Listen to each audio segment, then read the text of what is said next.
These will top up the historic India-UK FTA, which was signed just 3 months ago in July when Prime Minister Modi was in London.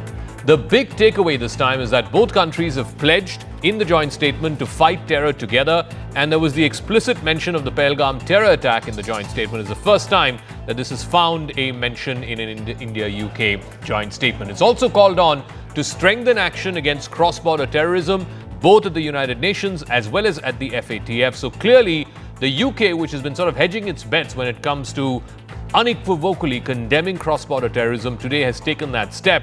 And this will have some domestic ramifications as well, because Keir Starmer represents the Labour Party. The Pakistani British sort of citizens there have been a long-standing sort of vote bank for the Labour Party. So he has put that aside and gone ahead and endorsed this joint statement, which has unequivocally taken a very, very strong position when it comes to cross-border terrorism. Let's listen into some excerpts from the statements that were made by both Prime Ministers, and then I'll expand this a little further. अभी आपके विचारों को सुनकर मेरा विश्वास और गहरा हुआ है कि हम नेचुरल पार्टनर्स के रूप में और तेजी से आगे बढ़ेंगे। हमारा द्विपक्षीय व्यापार लगभग $56 बिलियन है। हमने 2030 तक इसे दोगुना करने का लक्ष्य रखा है। Already had a really productive couple of days. We've brought together businesses and investors from both sides, from India and the UK. I think it is the continuation of what we started in Chequers. I've always seen this as a sort of two-part exercise. We had the FTA itself, had an excellent meeting in Chequers. It was my privilege to have some of you there and to have the Prime Minister there at Chequers for that historic meeting, and then to have this as the second part of that. Now, India and the UK are charting a bold path forward. They've outlined a Vision 2035 roadmap. It's a comprehensive plan aimed at deepening strategic, economic and technological ties. In fact, the roadmap envisions a significant increase in bilateral trade. The 2035 roadmap puts out an ambitious plan of extra £25 billion of trade every single year. If you were to look at just goods trade, it's roughly around 18 to 20 billion pounds every year. They want to make that into 25 billion every year for the next 10 years up until 2035. Both countries also committed to driving growth and job creation through greater market access for each other's goods and services. After the FTA goes into effect, after it's ratified by both sides, the parliaments of both countries ratify it, then ultimately you will have almost all goods, more than 90% of goods, will go to near zero duty. On the defense and security front, collaboration will expand into advanced technologies, complex weapon systems. Today, in the joint statement, a lightweight missile that has been agreed by the UK to be sold to India, so that's going to be another significant one. A strong skills partnership is also in focus, plans to establish. In fact, the joint statement also mentions multiple universities, leading universities in the UK will be establishing their campuses here in India to foster global talent exchange. Both sides are also set to advance cooperation in cutting-edge technologies. They've talked about setting up a center for artificial intelligence, ethical artificial intelligence, also a center for critical minerals, a laboratory that will monitor critical minerals and rare earths. So it is a real, a whole gamut of issues have been discussed and have been agreed upon today when the two prime ministers met. And of course, under the climate partnership, they're also talking about a tech climate partnership, about technology transfer when it comes to mitigating climate change. India and the UK will work together to accelerate clean energy transitions and mobilize climate finance. Now, trade, of course, was the big focus of the UK Prime Minister's commitments here in India. Terror was another one that featured quite prominently both during the meeting as well as in the joint statement that was put out. Both Prime Ministers unequivocally and strongly condemned terrorism and violent extremism in all its forms. They have also called for zero tolerance to terrorism and concerted international efforts to combat it. They've also agreed to counter radicalization and violent extremism, particularly Khalistani extremism, although no specific extraditions have been spoken about. But the UK also emphasized its commitment to strengthening bilateral and multilateral cooperation in the fight against terror, particularly at multilateral bodies like the United Nations, whether it's the Security Council or at the FATF. The UK Prime Minister also condemned in the strongest possible terms the April 2025 terrorist attack in Pahalgam and agreed to strengthen cooperation to take concerted actions against globally proscribed terrorists and their sponsors. The activities of Khalistani extremists, yes, it is a subject that had come up in the discussions in July. It was flagged again during the discussions held today, and Prime Minister emphasized that radicalism and violent extremism had no space in democratic societies, and in particular should not be allowed to use the freedoms or abuse the freedoms provided by democratic societies, and there was need to move against them within the legal frameworks that are available to both sides.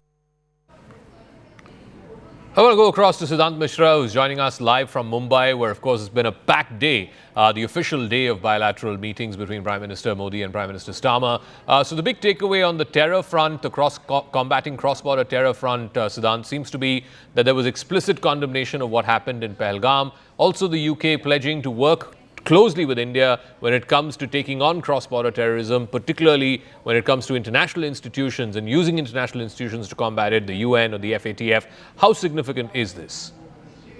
Well, Zaka, there was this charm and spark in this relationship which was missing from last 1 decade. Also, the reason is political instability in United Kingdom. Now you look at the trajectory of India-US relationship, India-France relationship, India-Japan relationship, India-Russia relationship. In fact, you will see defense cooperation, you will see cooperation in critical tech, you will see cooperation in many sectors. But this one relationship, did not move an inch in last 1 decade.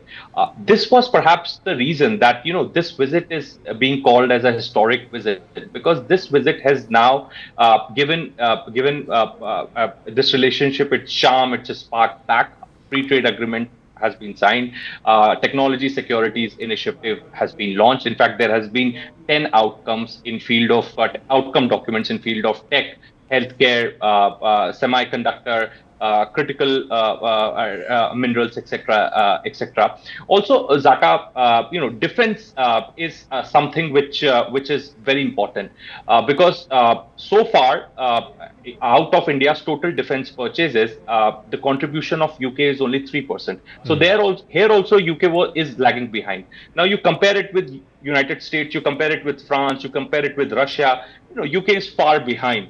There is no as such defense collaboration, despite India opening up its defense market for private players, despite India setting its Atmanirbhar goals and spending lots and lots of money. But UK couldn't compete with the players in America, and France. So now the two major announcements have happened in the joint statement. One is the missile which you just mentioned, and the other is they are coming up with some kind of electronic naval Indian naval ships. So for me, it's the biggest takeaway from this particular visit of Keir Starmer. All right, I also want to go across to Sanjay Suri, who's joining us from London. So Sanjay, this is coming at a time when, of course, for the British Prime Minister, he has to show this as a big win back home. Of course, there is also this whole consideration around trade and the whole tariffs that are going on with Donald Trump. And the UK has been successful in sort of softening the blow. I think it has the lowest tariff rates for any country in the world at 10%. India still hasn't clinched that trade deal with the United States.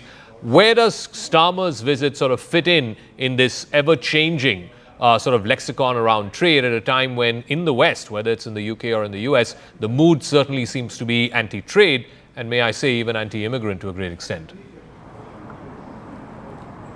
Zaka, it appears as seen from Britain not to fit in at all. The view from here is that this visit has been some sort of a working picnic in Mumbai. You might almost think there are two Keir Starmers, one that the British media is looking at, another the one who has been in Mumbai. The only interest in the reportage around this visit has been remarks that Keir Starmer made in response to domestic concerns that were put to him. There was an issue about the case against two persons accused of passing secrets to China. That case has been dropped. He has been confronted on that. Was the Labour government responsible for cover-up or at least not pursuing it energetically enough? There have been questions about illegal migration, digital ID, the question of Gaza, whether Trump should get a Nobel Prize, Starmer's views on that. It is all this that has been the stuff of the reporting here. It's about Starmer facing domestic issues from another location.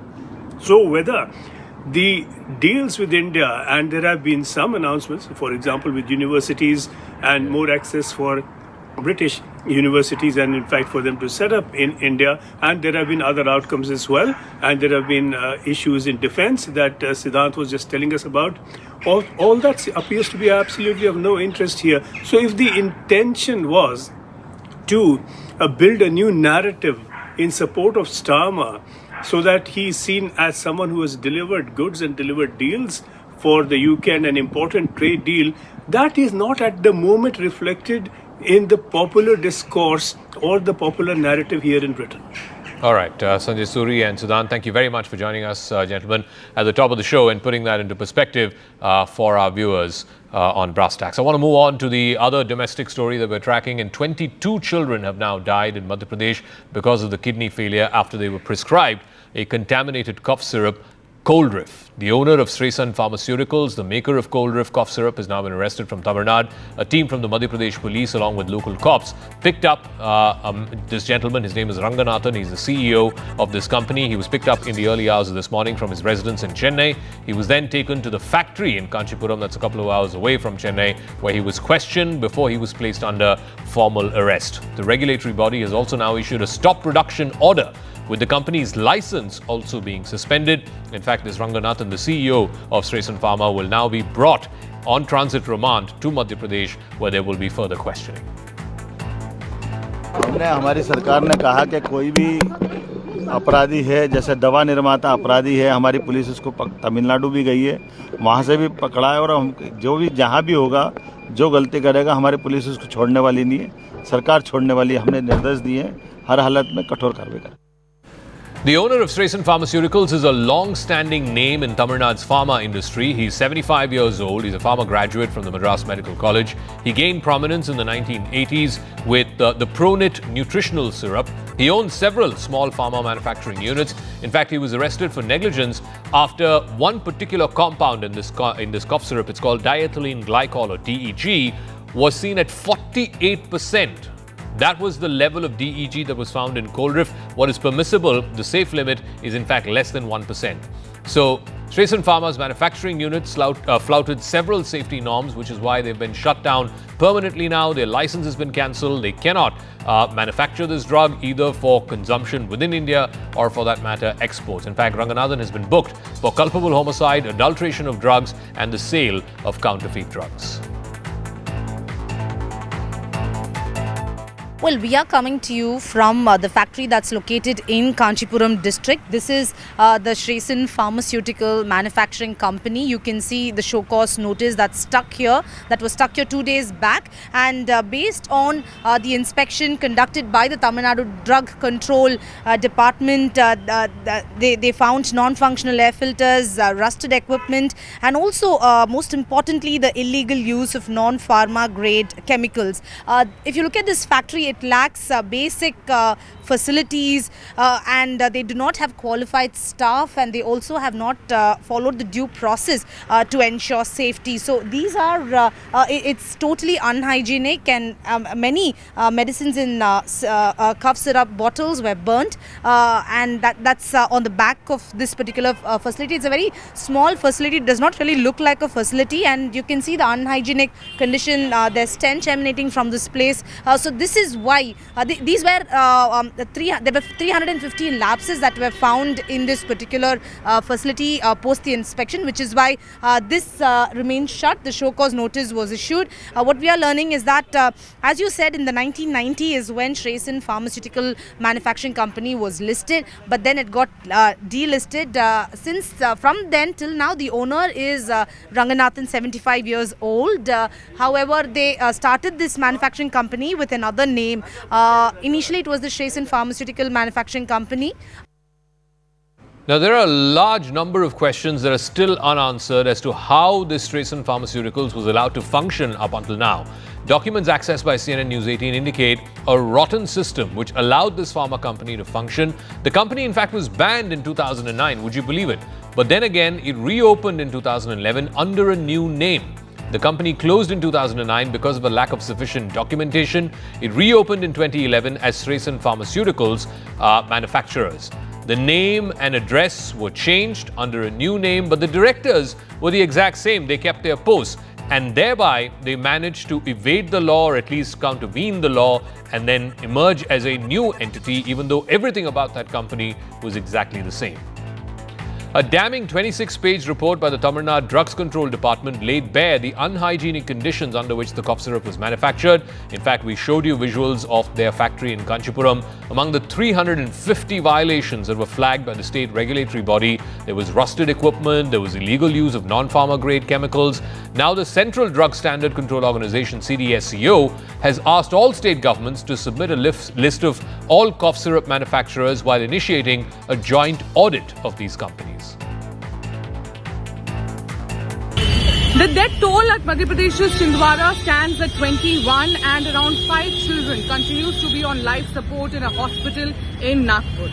Now, the sources within the CDSO have been suggesting that they are in fact going to up their ante as far as such manufacturers across the country are concerned. Beginning with, they are in fact going to come up with a robust system where they are going to audit all the cough syrup manufacturers across the country. Specifically, they have asked all the state and UTs to ensure that a compiled list of such manufacturers of cough syrup are submitted to the Drug Controller of India.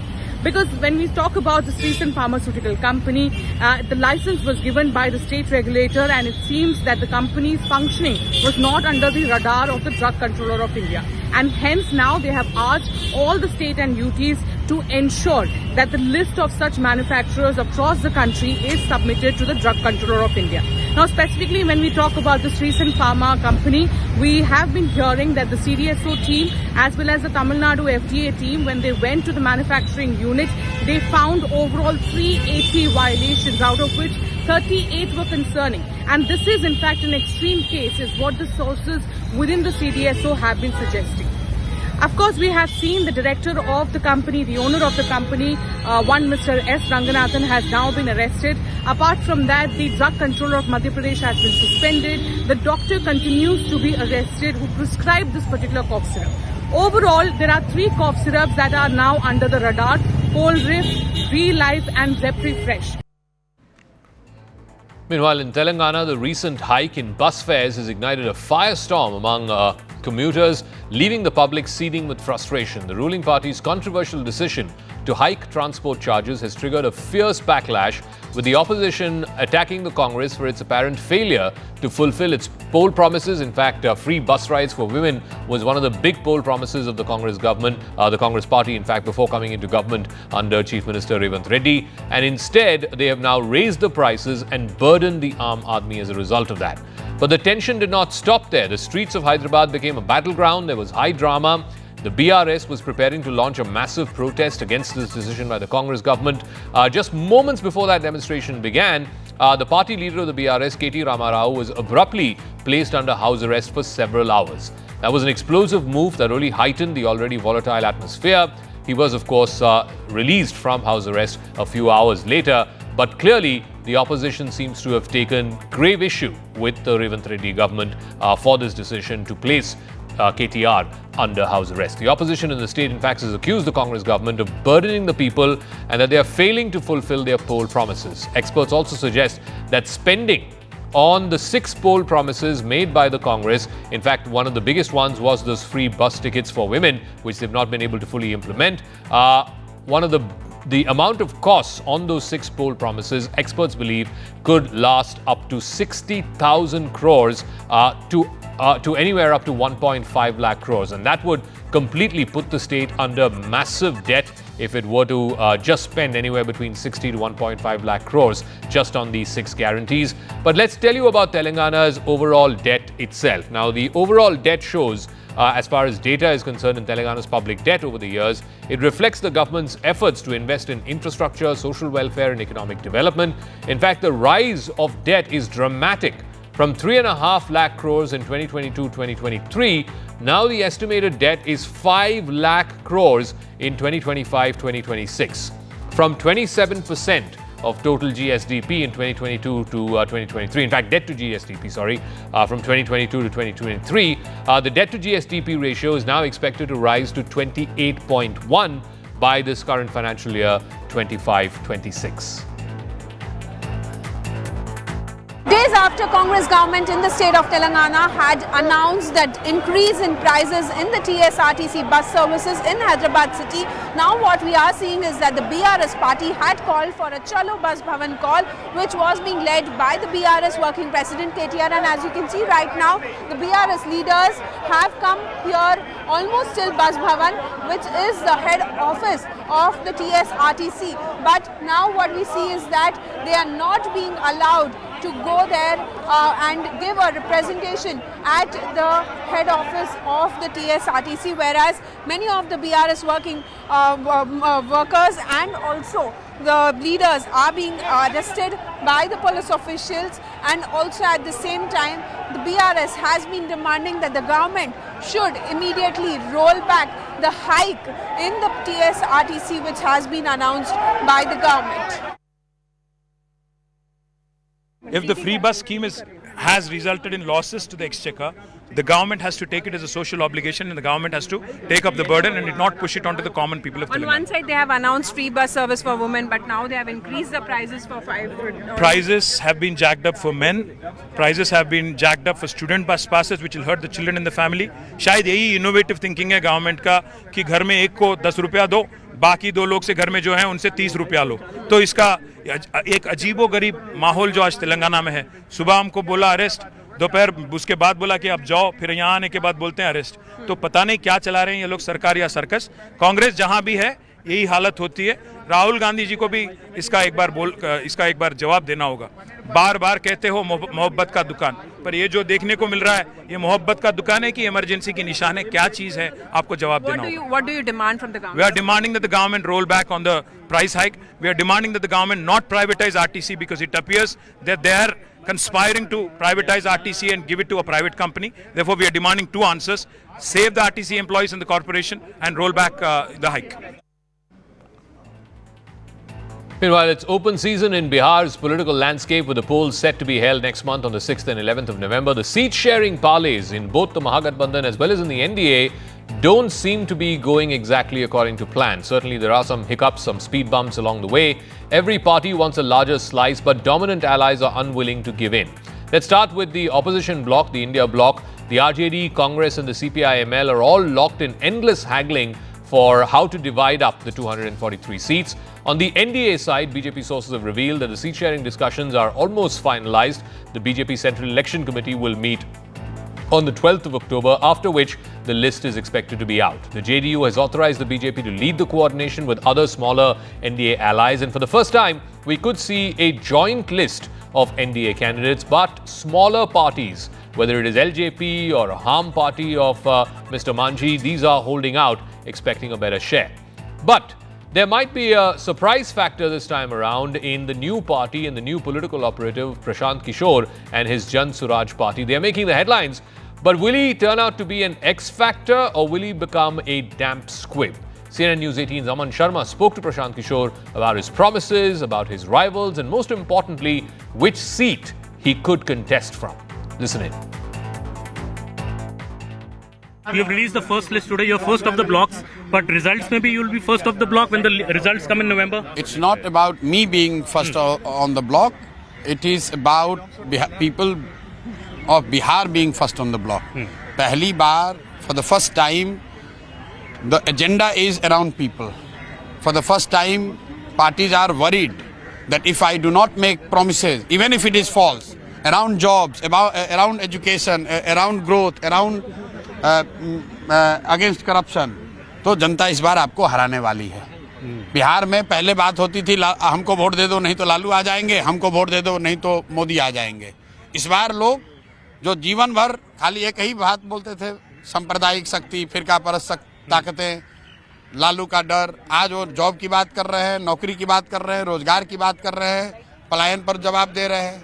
That is what change Jan Swaraj has brought in the politics of Bihar. What is so special about your first list? If you can just tell me, 51 candidates released today. What is so special? सबसे, मैं हिंदी में इसलिए बोल रहा हूँ कि आप बिहार की जनता समझे हिंदी में.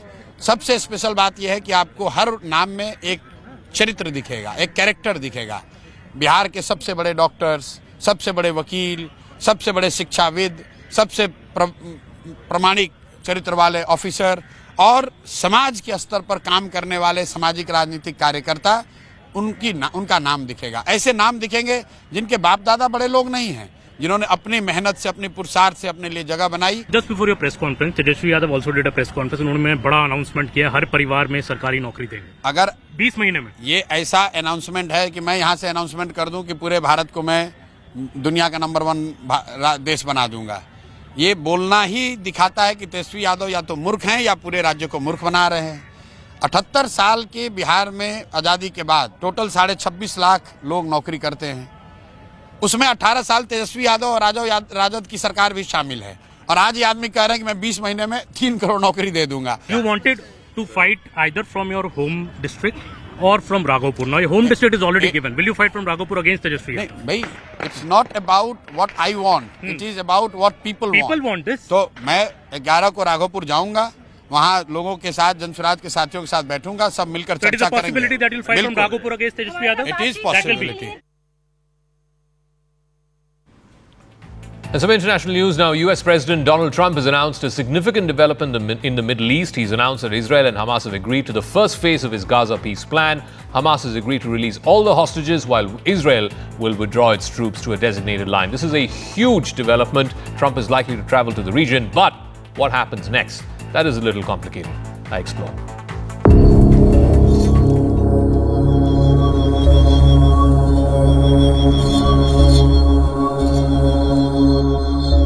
Israel and Hamas have reached an agreement for the release of Israeli hostages in exchange for Palestinian prisoners. This was a long-awaited breakthrough that could point towards an end to this 2-year-old war in Gaza. President Trump, you have the best crowd in the world. What do you guys have to say to President Trump? US President Donald Trump, who helped broker the deal, said that both sides had agreed to the first phase of his plan, which included that Israel would pull back its troops to an agreed-upon line. The hostages will come back. They're all coming back on Monday.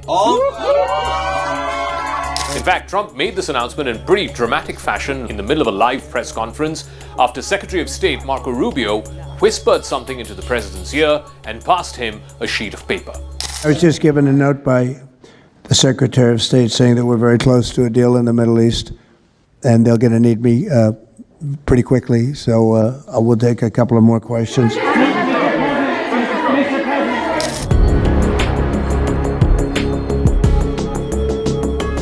The specifics of the hostages for prisoner exchange and the line of Israeli withdrawal, both of those were unclear, but Israel welcomed the deal and also said it was eagerly looking forward to hosting President Trump in their country later this week.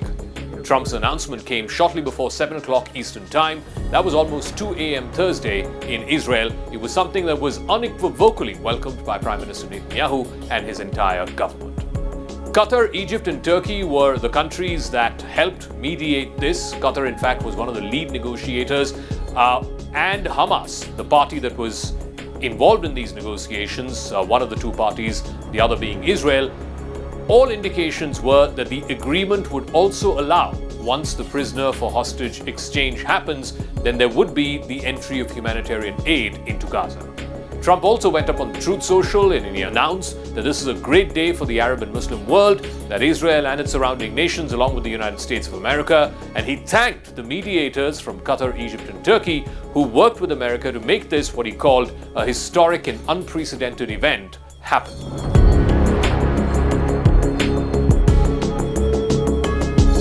Back in late September, in the presence of Prime Minister Netanyahu in the White House, Donald Trump unveiled a sweeping 20-point plan to end the Gaza war and free the remaining hostages.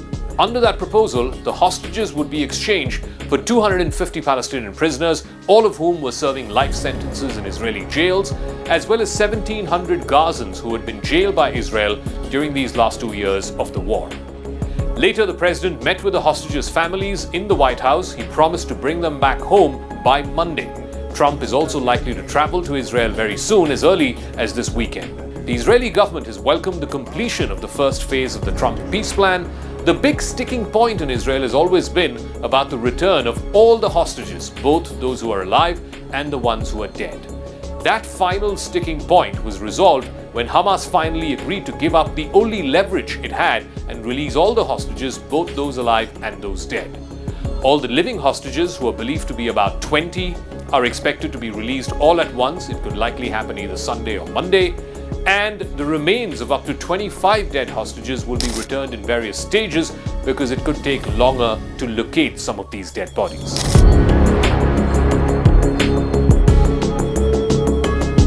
Even though Israel and Hamas have now agreed to exchange the last hostages for the prisoners, it is still not clear whether this will actually end the war. But the big point of contention in Israel, and something that has been domestically a big issue for the Netanyahu government to deal with, is the return of all the hostages, particularly the ones who are alive. Netanyahu has demanded that Hamas disarms itself and also does not take part in any future governance structure in Gaza, both of which the terror group has publicly rejected. Netanyahu also said that he spoke with President Trump and that he would convene his government. In fact, the cabinet meeting happened Thursday to sign off on an agreement, calling it a great day for Israel.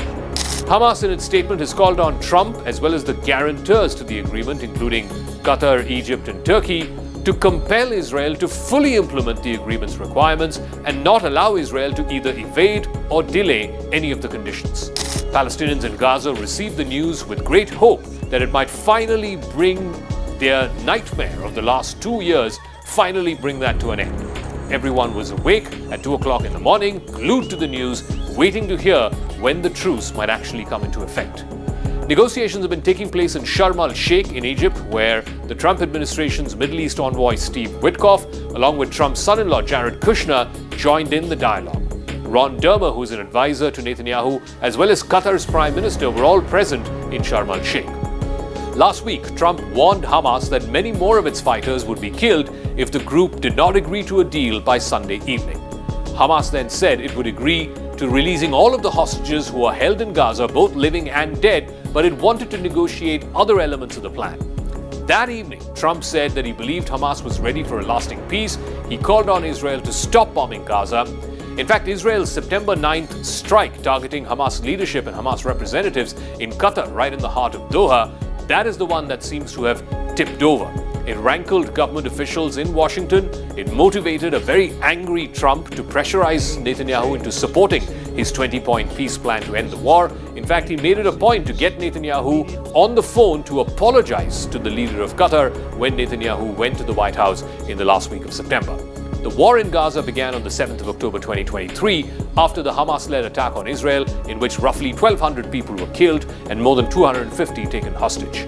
Since then, the Israeli military response has killed more than 65,000 Palestinians, including both civilians and combatants, according to data by the Gaza Health Ministry. Today is the first death anniversary of the legendary chairman of the Tata Group, Ratan Tata. And ironically, it also comes in the same week when the boardroom battles in the Tata Group came to the corridors of power earlier this week, with a meeting that happened between Noel Tata and Chandra with the Union Home Minister Amit Shah, along with Finance Minister Nirmala Sitharaman. On the other side of the break, I will be speaking to someone who's been associated with the Tata Group and very closely with Ratan Tata himself over the last 3 decades to make sense of what's going on in one of India's biggest conglomerates. That's on the other side of this quick break.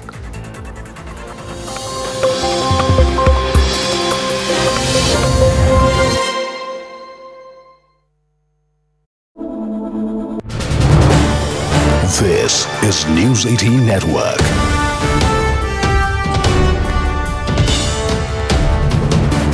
India's largest news network. Prime minister Starmer के नेतृत्व में भारत और UK के रिश्तों में उल्लेखनीय प्रगति हुई है। इस साल जुलाई में मेरी यूके यात्रा के दौरान हमने ऐतिहासिक comprehensive economic and trade agreement सीटा पर सहमति बनाई।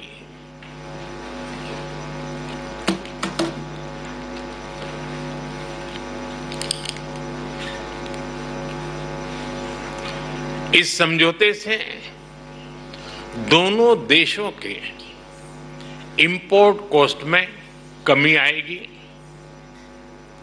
युवाओं के लिए रोजगार के नए अवसर बनेंगे, व्यापार बढ़ेगा और इसका लाभ हमारे उद्योग तथा उपभोक्ता दोनों को ही मिलेगा। एग्रीमेंट के कुछ ही महीनों में आपका यह भारत दौरा और आपके साथ आया अब तक का सबसे बड़ा बिजनेस डेलीगेशन भारत यूके साझेदारी में आई नई ऊर्जा और व्यापक दृष्टि का प्रतीक है। फ्रेंड्स, कल भारत यूके के बीच बिजनेस लीडर की सबसे बड़ी समिट हुई। आज हम इंडिया यूके सीईओ फोरम और ग्लोबल फिनटेक फेस्टिवल को भी संबोधित करेंगे। इन सभी से भारत यूके सहयोग को और मजबूत बनाने के अनेक सुझाव और नई संभावनाएं सामने आएगी। फ्रेंड्स, भारत और यूके नेचुरल पार्टनर्स हैं। हमारे संबंधों की नींव में डेमोक्रेसी, फ्रीडम और रूल ऑफ लॉ जैसे मूल्यों में साझा विश्वास है। मौजूदा वैश्विक अस्थिरता के दौर में भारत और यूके के बीच ये बढ़ती हुई साझेदारी ग्लोबल स्टेबिलिटी और आर्थिक प्रगति का एक महत्वपूर्ण आधार बनी रही है। आज की बैठक में हमने इंडो पैसिफिक, वेस्ट एशिया में शांति और स्थिरता और यूक्रेन में चल रहे संघर्ष पर भी विचार साझा किए। यूक्रेन कॉन्फ्लिक्ट और गाजा के मुद्दे पर भारत डायलॉग और डिप्लोमेसी से शांति की बहाली के सभी प्रयासों का समर्थन करता है। हम इंडो पैसिफिक क्षेत्र में मैरीटाइम सिक्योरिटी कोऑपरेशन बढ़ाने के लिए पूर्ण रूप से प्रतिबद्ध है। फ्रेंड, भारत और यूके के बीच टेक्नोलॉजी पार्टनरशिप में अपार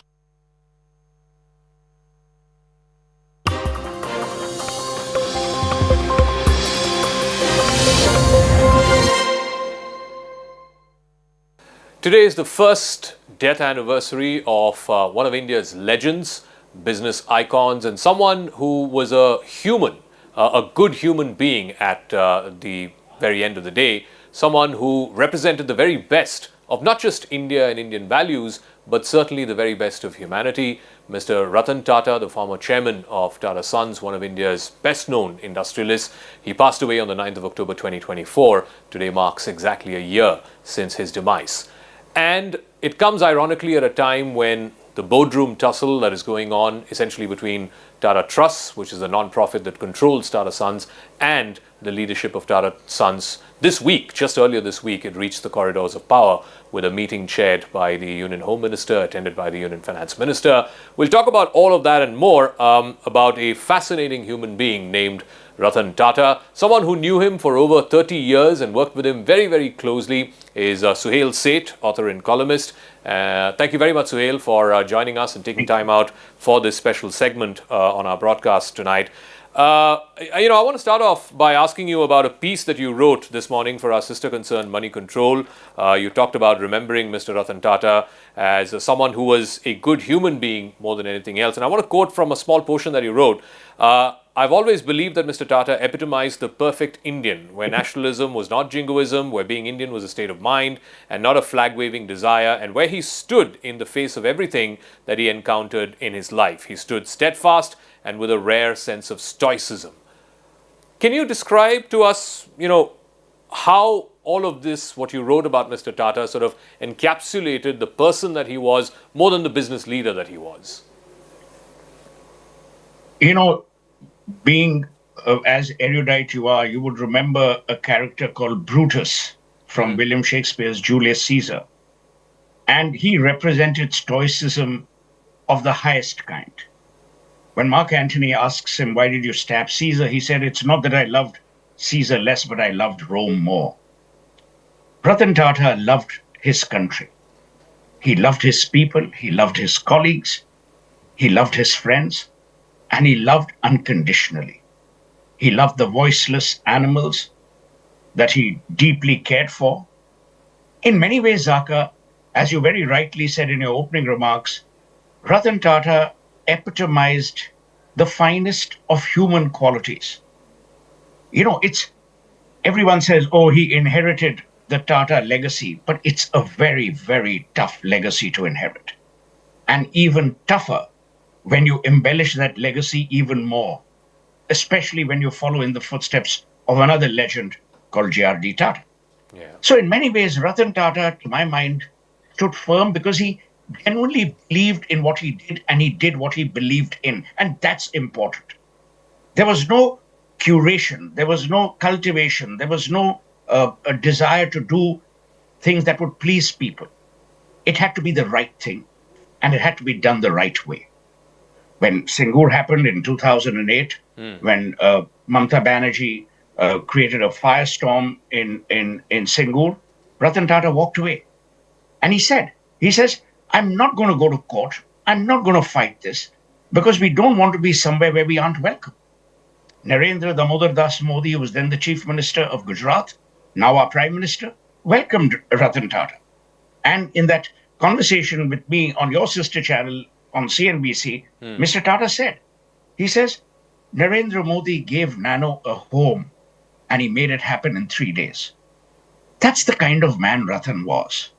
He was caring, he was erudite, painfully shy, and someone who wore genteelness not as his hallmark or as his birthmark, but something he genuinely believed in, which is why you're right when you said that he was different from the rest. Yep. And in many ways, inspirational as also aspirational. So, since you mentioned the interview that you did with Mr. Tata, I think it was one of the last full-fledged, full-length interviews. It was the last interview, to anyone. It was to you, to our sister concern CNBC. So, I want to play a chunk from there where you're asking him about, succession plans, and this was, I think, a few years after he left the running of Tata Sons full time, and so he had a sort of 35,000 feet view of how the company was running at that time. So I want to play out that chunk first, and then I'll come and ask you, now in hindsight, was he right about a few things? Yeah, let's play that chunk out. Now that you're at arm's length from the operations of the Tata Group, what excites you the most about the group, and what worries you the most, if anything worries you at all? What excites me is the area we're working at now and trying to transform the trust, because we're actually, in a manner of speaking, having the same excitement as one did in setting up an industrial enterprise, dealing now with trying to reach people, trying to provide healthcare, the national cancer grid, the cancer grid, nutrition, and while the trust cannot take care of the country, we're setting some footfalls in the sand, which I must say the state governments and the central government, they're all supporting us fully, and I think what we're trying to do is taken as being genuine and honest, and it's very rewarding to see state governments and the center working with us, things that some people would say could never happen. So that's the trust. What excites you about the Tata, the House of Tata, the industrial bit, and what worries you the most, if anything? I think it's too hot a question to answer, given what we've been going through in the last several months. All I'd like to say is that I feel that the group is in very able hands with Chandra, and businesses are cyclic, they will have their ups and downs. We have been a group that has worked with companies when they're in peril and brought them up, and I hope we can continue to do that. So it's interesting. You asked him, the first question was about the trusts and the second question was about Tata Sons. And I know, this is in hindsight, this was, 2017, so 7 or 8 years ago. But front and center of what's happening right now, Suhail, is also this thing about trusts and sons. And I think from that interview, it's very clear that Mr. Ratan Tata had a very clear idea of what the trust was supposed to do and what the sons were supposed to do.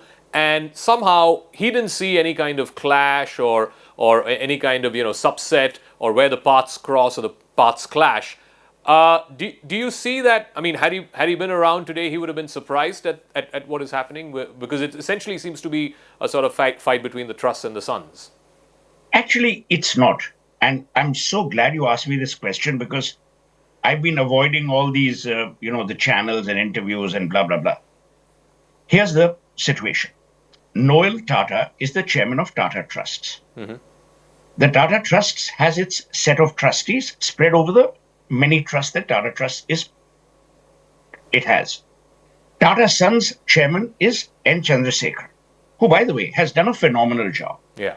Just look at the market cap, look at the increase in revenue, look at everything. The repayment of all the debt, the NBFC classification gone, all of that. Yeah. There is absolutely no chaos.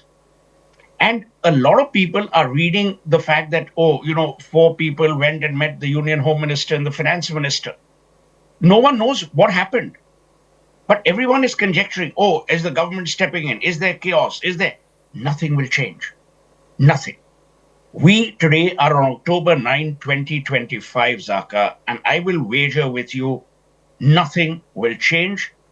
This is not a ship that is at any peril, either at the trust's end or at the son's end.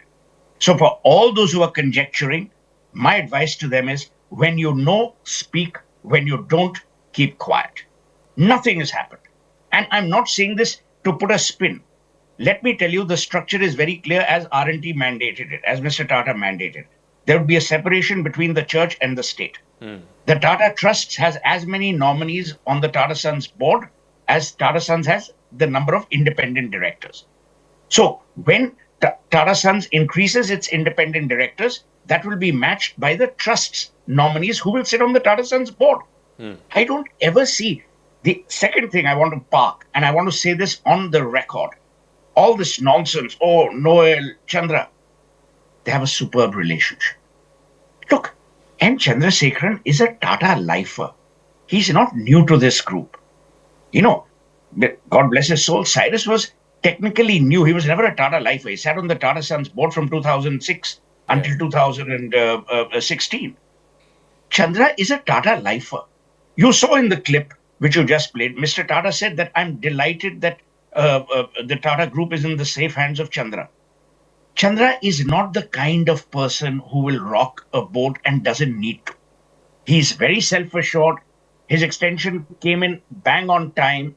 There is absolutely no issue with N. Chandrasekharan or with Noel Tata. I mean, I don't know if you've ever met Noel. Noel is shy to a fault. You ask anyone about Noel Tata, they'll say, bada gentlemanly aadmi hai. So a lot of it is being alluded to, there is a fist fight. There is not fist fight. There is a massive a cockfight going on within the trust, and Tata Sons is at peril. Nothing of the sort. So all those Johnnies who think they know have no goddamn idea. There is not a problem, because the articles and the separation between the church and the state is clear. And you don't know, I don't know what the Home Minister or the Finance Minister said. And please understand, when they met all 4, how do you know what they were discussing? Because I will tell you one more thing. The Tatas are seen not only as an industrial group, they are seen as the embodiment of philanthropy. Correct. The Prime Minister went to Guwahati, where Himanta Biswa Sarma, the Prime Minister, launched a slew of cancer hospitals in the Northeast. Mr. Tata, who was at that time not too well, went all the way. That's public record. So, we don't know what they were discussing, but everyone wants to conjecture, my God, is there a problem? What's going to happen? Nothing is going to happen. This is a house built on trust. It's a house built on values, and it's a house built on integrity. Okay. Noel is a Tata. Chandra is a Tata lifer. I mean, what on earth can go wrong?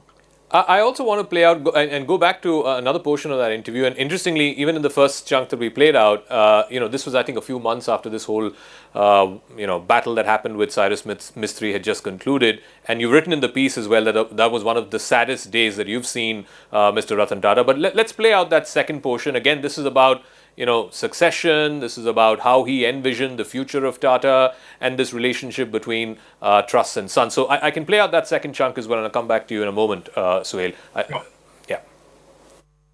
What do you think went through the minds of the founders when they set this up, and especially transferring their value in Tata Sons to the trusts? Well, I think it was a different view of ownership. Mr. J.R.D. Tata often used to refer to Tatas as being the trustees of the people. The Tata family could have become tremendously wealthy by having distributorships, partnerships, etc. in the businesses. But most of the businesses, whether it was steel, whether it was power, or institutions, were set up as institutions for the country. So Jamshedji Tata could just as well have dedicated Tata Steel to the nation or dedicated Tata Power to the nation. They belong to the shareholders and to the people. Personal ownership and personal wealth happened when it happened, but was never the criteria for these companies to be established. So it was natural that he did leave his ownership to his two sons, and then his two sons, who had no children, left them in charitable trusts as beneficiaries of the companies that they held. So it was a refreshing change that gave way to ownership in an industry not being for the beneficial interest of A or B or C, but for the better good of humanity. So one interesting thing that he says there was the founders envisioned the Tata Group to be the trustees of the people. And again, I want to, juxtapose what he meant, because it was clear that, they wanted it to be controlled by a philanthropic organization. Profit, if it comes, comes. If it doesn't come, it doesn't come. Those are the words that Mr. Ratan Tata used. So again, just envisioning what the founders had in their mind to what is happening now. Do you think there's a disconnect, or do you think ultimately, like you said, it'll all resolve? Because the holding company is not here for the money, right? They're not here for profits, as Mr. Tata explained. So I think it's a brilliant question. Let me explain it in a very simple manner for all your viewers. Tata Sons is the holding company and the investment company for the Tata Group industry businesses. Tata Trusts is a shareholder in Tata Sons. But Tata Trusts is a philanthropic organization. They own 66% of Tata Sons. Whenever Tata Sons declares a dividend, that dividend comes into Tata Trusts, which is then disbursed for all the charitable programs that the trusts run. Yeah. It's very simple. And it's beautifully calibrated, Zaka, come to think of it. Yeah. Now you tell me, all the noise that has been made over the last year, Tata Sons will get affected. No. N. Chandrasekaran is the chairman of Tata Sons. He is responsible for Tata Sons and all the operating companies that Tata Sons controls. Noel Tata is the chairman of Tata Trusts, and he is responsible for all the philanthropic activities that the Tata Trusts run. Noel Tata is not an interventionist or is even interfering with Tata Sons or vice versa.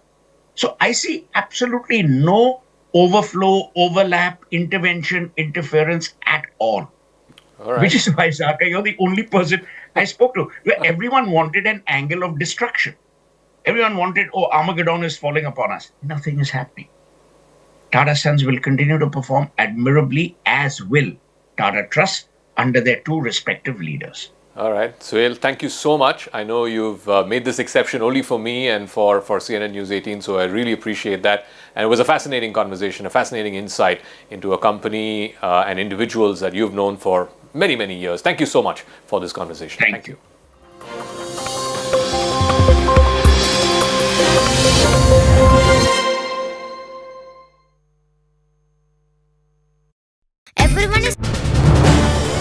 This is News 18 Network.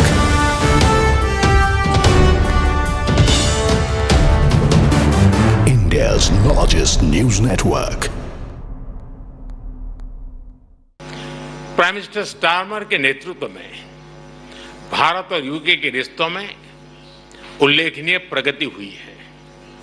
इस साल जुलाई में मेरी UK यात्रा के दौरान हमने ऐतिहासिक comprehensive economic and trade agreement सीटा पर सहमति बनाई।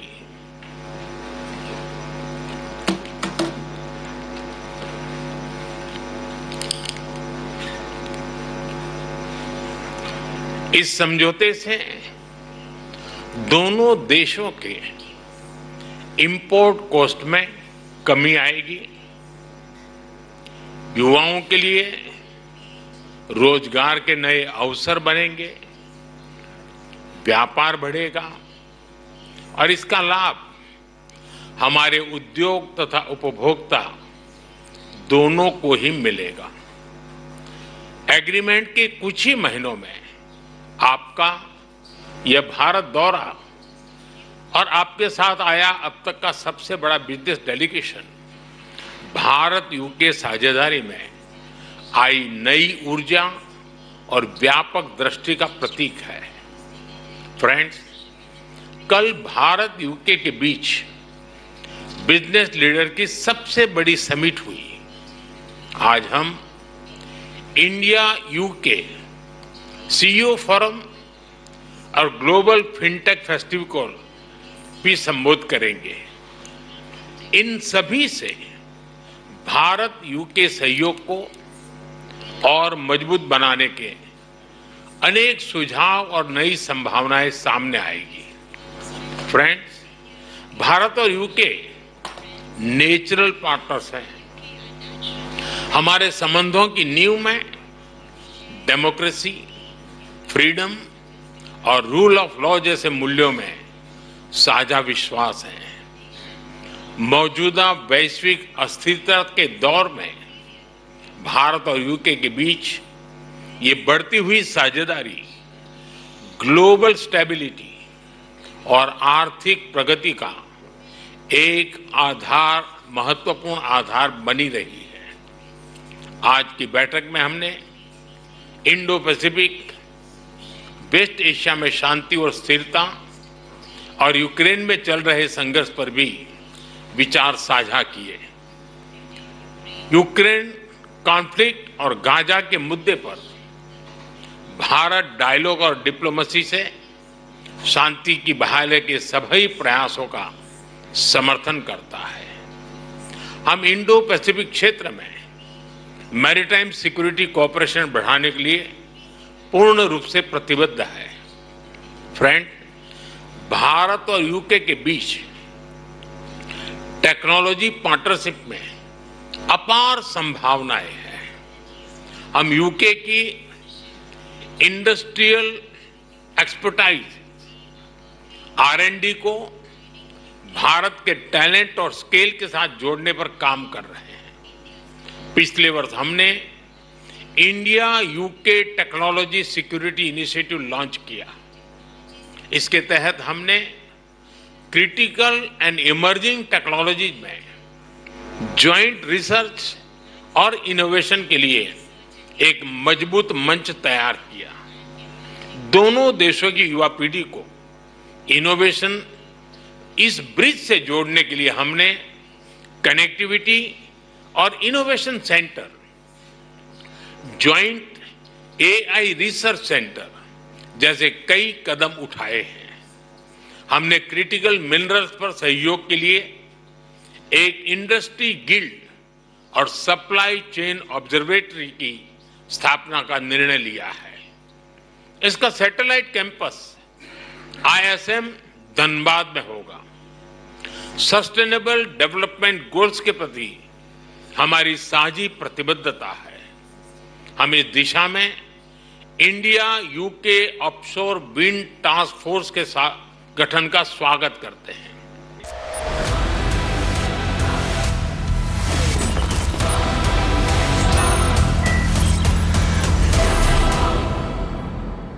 Viewers, what a day it's been. The Indian Air Force has had Pakistan for dinner, or so we've been made to believe by military men and veterans of various ranks like General Tiny Dhillon, who have posted a dinner menu, and you can see it in the middle of your screens, that purportedly graced the tables of officers marking Air Force Day. Rawalpindi chicken tikka masala, Rafiki, Rada mutton, Bholari paneer, methi malai. The menu is a tongue-in-cheek roast of Pakistan. It combines the names of locations in Pakistan by the IF with names of traditional Indian dishes served to the guests. So shukkur, sham savera kofta. That's basically, you can have sukur